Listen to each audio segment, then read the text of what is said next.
বাবা মার অভিশাপ কি সন্তানের জন্য ক্ষতি করে?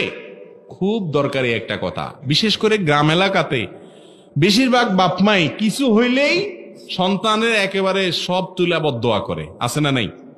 একটু চুনতে নুন খুঁজলেই বদদোয়া দেওয়া শুরু করে। এটা গুনাহের কাজ। অনেক বাবা মা বাবার এই বদভ্যাস আছে, যেমনি সেমনি সন্তানকে দরকারে বেদরকারে একটু এদিক সেদিক হইলেই বদদোয়া দেওয়া শুরু করে। এটা অন্যায় কাজ।